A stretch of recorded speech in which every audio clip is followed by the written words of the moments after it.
Amphibious assault, the grim business of a coordinated team of sailors, ships, and landing craft of the amphibious forces,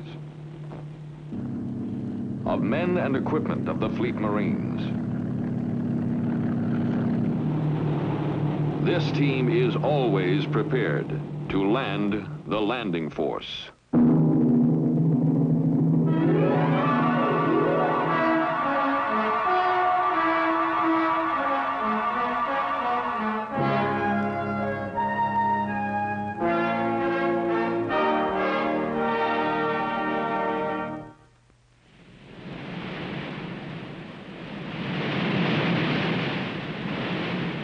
Where the sea meets the land, that's the battleground for the sailors and the Marines of the Navy's amphibious forces. Their movement, a well-rehearsed symphony. A symphony of combat, with its tempo rooted in the experience of men who streamed onto other shores in other years.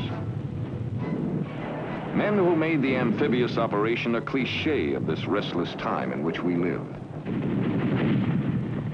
The Marines have landed, and the situation is well in hand.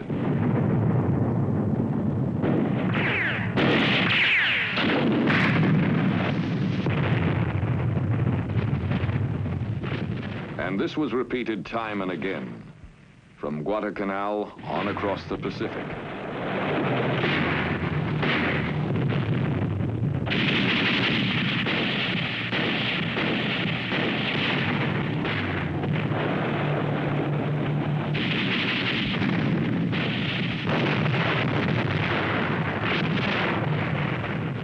The Navy landed Army forces in North Africa, Sicily, and the European continent.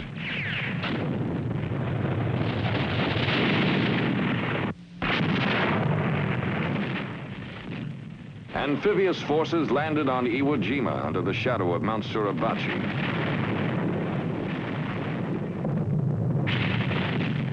And they landed in the Philippines and Okinawa.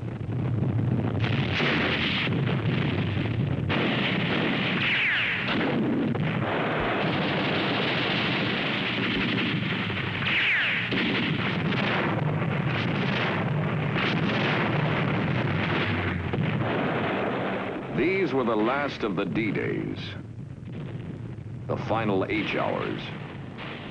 These were the amphibious assaults that ended the bitter years.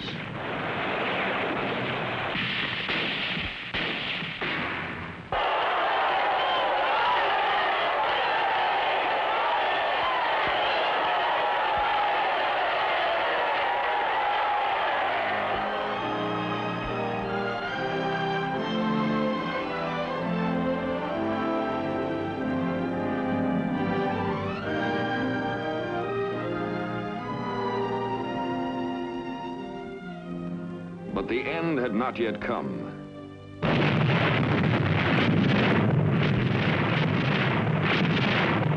Suddenly, we were in Korea.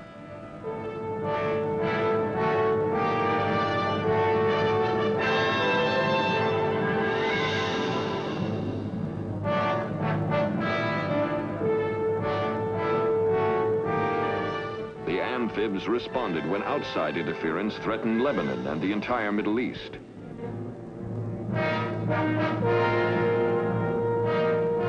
The Amphibs were off Cuba in '62.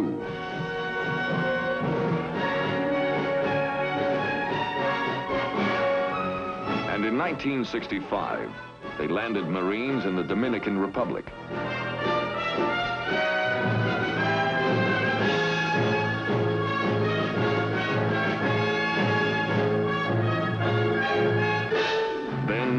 Vietnam.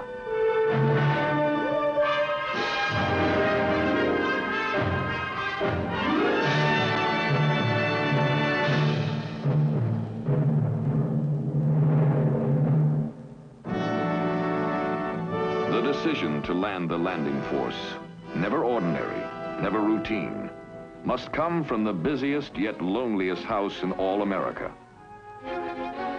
To be ready for that decision is the continuing mission of the Navy's amphibious forces.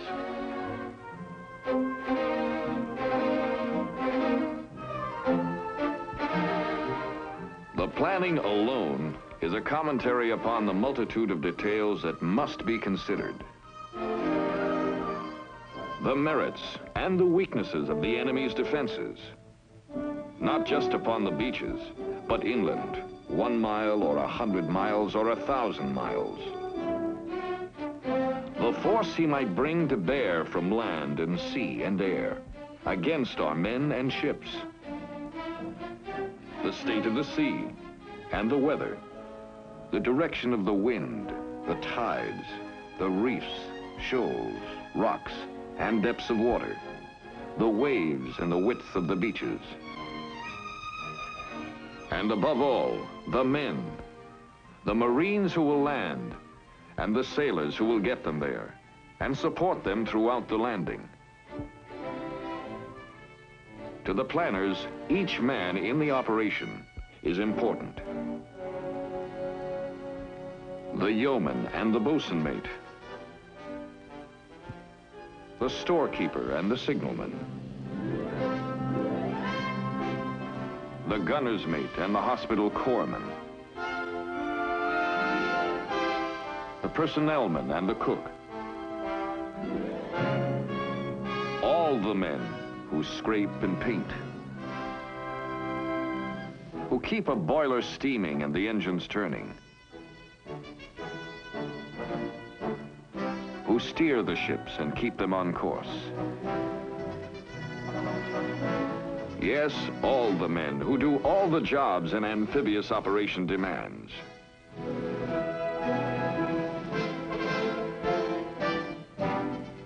They must be ready, ready to move. And anything they might need, they must carry with them.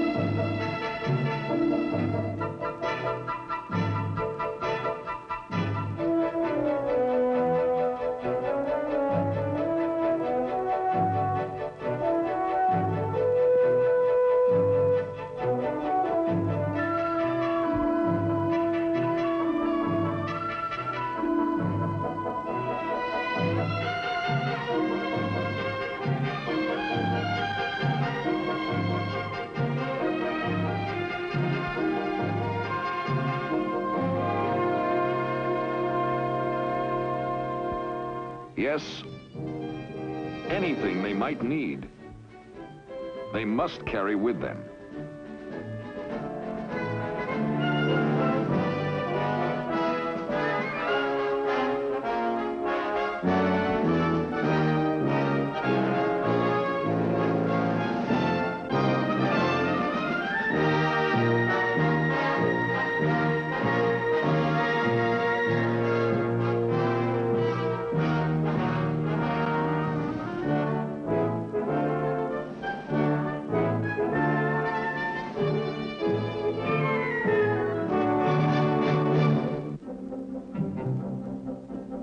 The ships serve as homes and warehouses.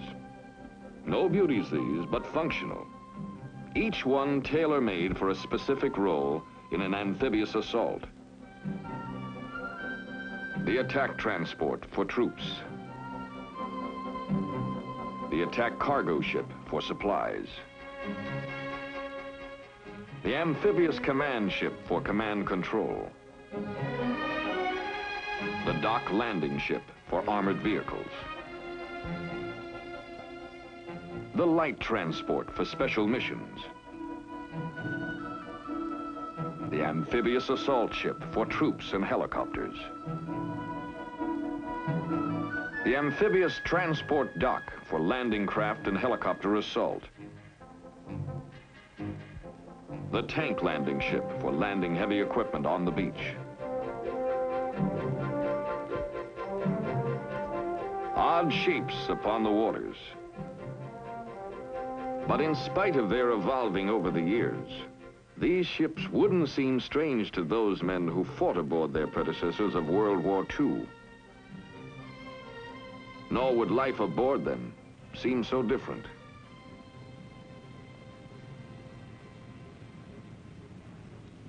Life in the amphibs isn't really different from the old days.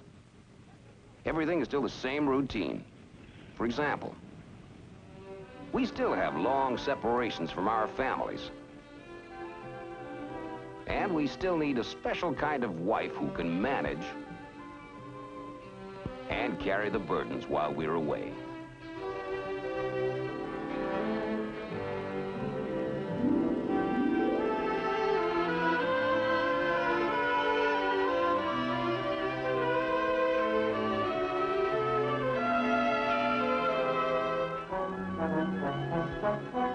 Of course, some of the ships are more modern. Our quarters aboard are more comfortable. And the gear we work with is more complex. There's lots of routine stuff. But any job has some of that. And somehow it all adds up.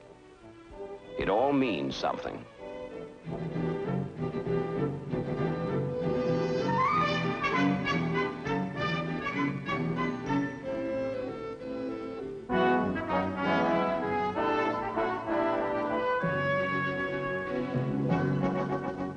Take teamwork, for instance.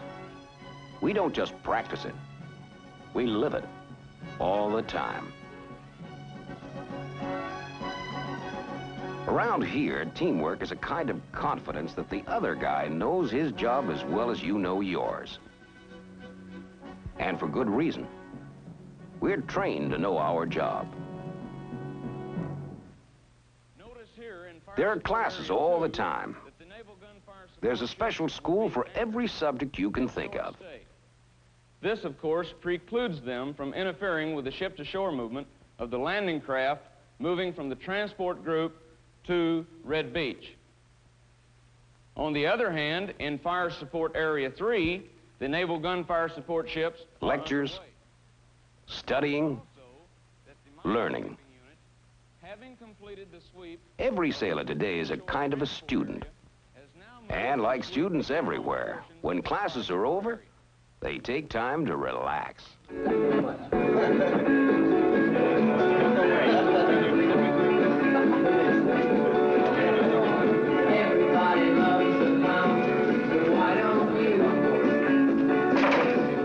It may not be my style, but they call it music.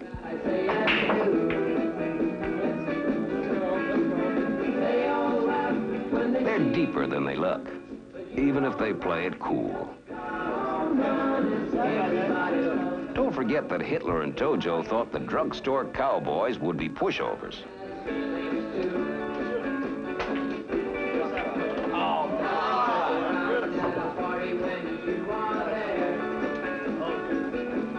Yeah, I know. Some people still think American kids are soft. Well, they're not. They shape up. And when the chips are down, they'll fill the bill. They have, every time.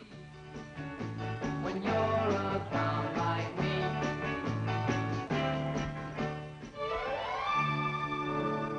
The real test comes when operations begin.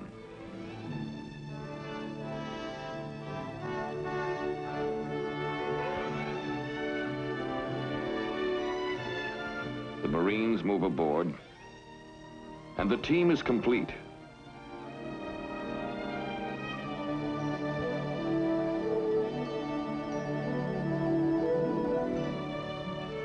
Days afloat,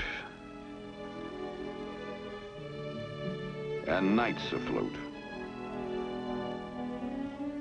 Perhaps weeks or months if the mission calls for it.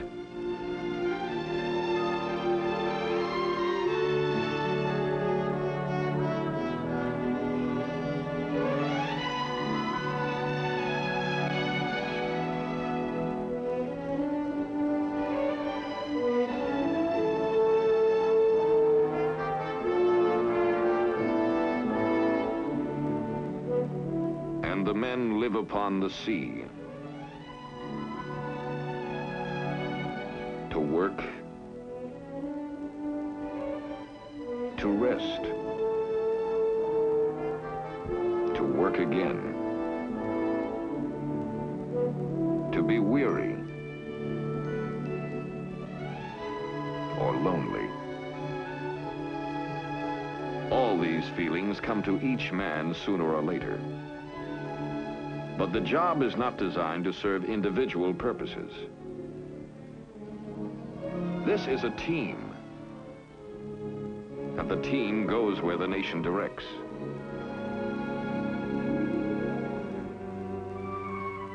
On the AGC, the flagship of the Amphibious Task Force, the Admiral controls the flexible power of the force. He has all the means to act, and to act fast when ordered to do so. His force is fully prepared to meet contingencies and emergencies, to sustain action until the beaches are secured.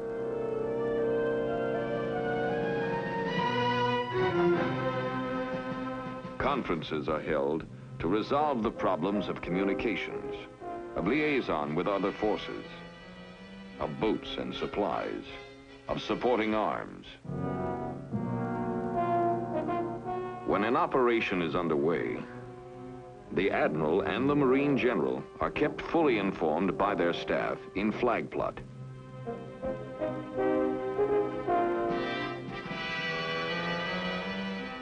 They are in touch with every ship, and later, with every command post ashore. The Admiral can talk to the Pentagon, or even the White House if necessary.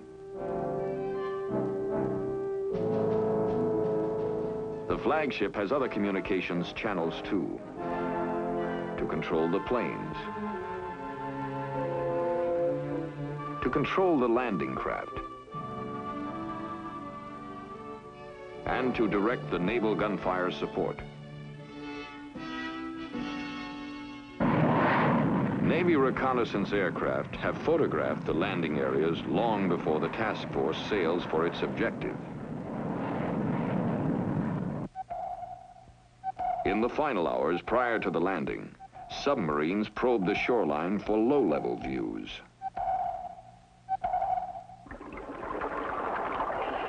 Underwater swimmers move inshore to search for traps the enemy may have laid.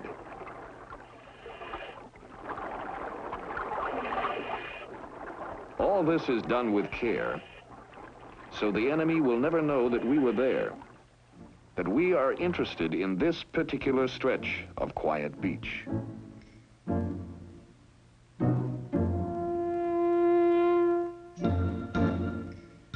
As the Amphibious Task Force approaches, the final intelligence reports are used to update the assault plans.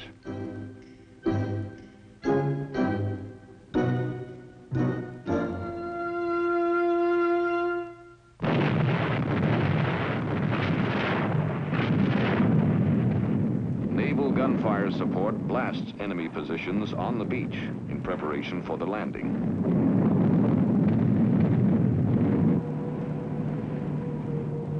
First in are usually the Navy's underwater demolition teams. Their mission is to blow up the mines and barricades which the enemy set as traps for boats and men.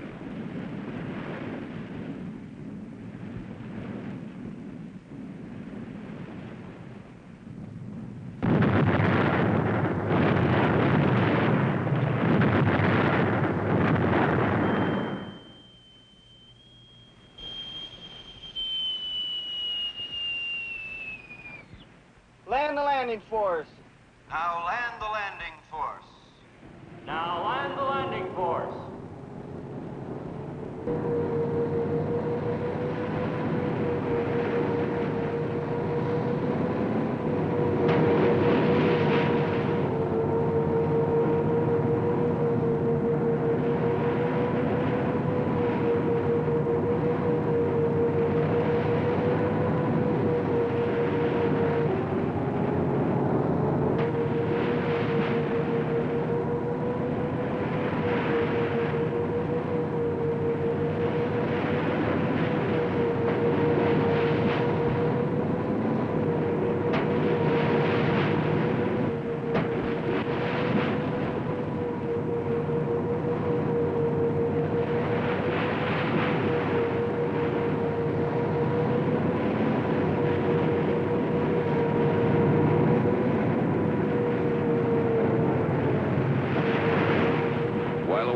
signal for the timed assault, the armored amphibians form assembly circles.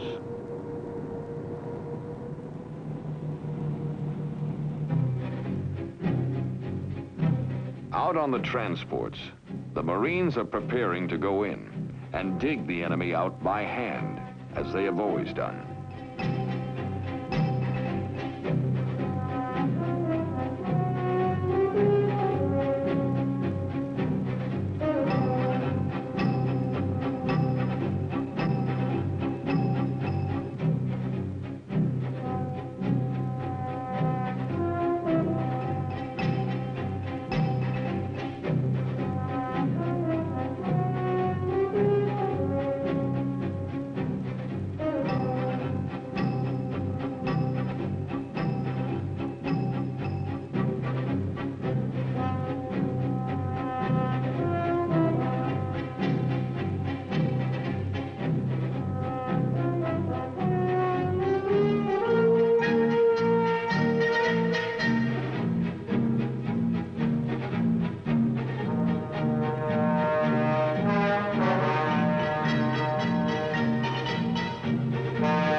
Some will go by helicopter instead of landing craft.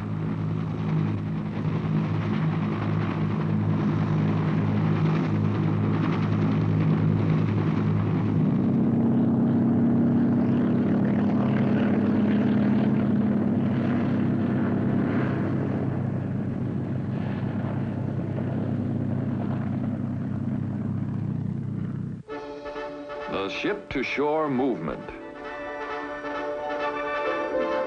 Armored vehicles, landing craft, men, helicopters,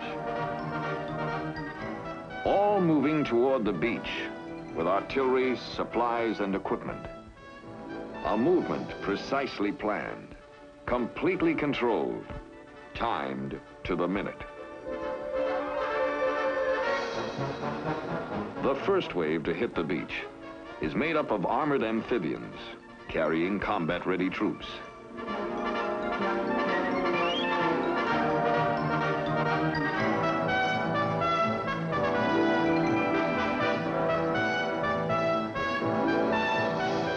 Next come the landing craft with more men.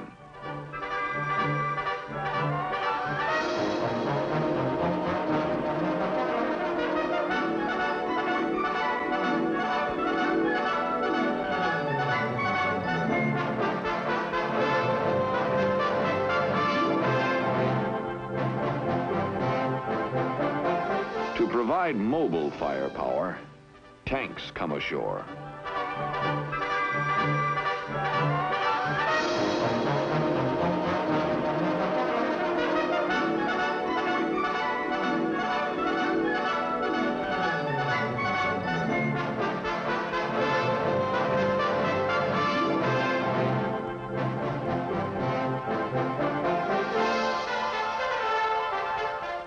Navy hospital corpsmen set up posts to treat the wounded, to evacuate them from the battlefield. Overhead, the helicopters shuttle from ship to shore, carrying men and material to the beach and beyond the beach.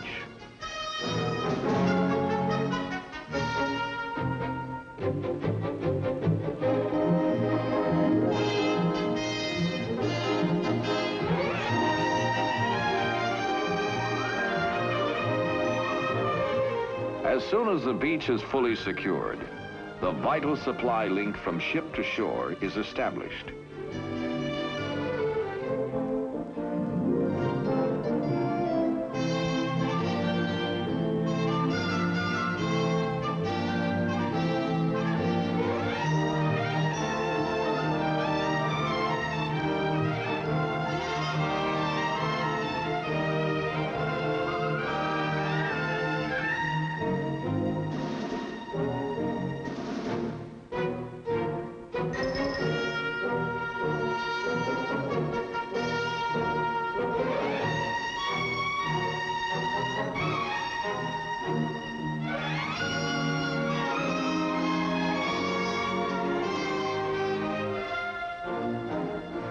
successful amphibious assault is the result of careful planning, meticulous preparation, and precise execution. In the critical areas of the world today, our amphibious forces are constantly deployed, ready with helicopters, landing craft, and men, continually proving that the mere presence of this offensive power is one of America's strongest defenses. This vigilance is the price of liberty and of peace.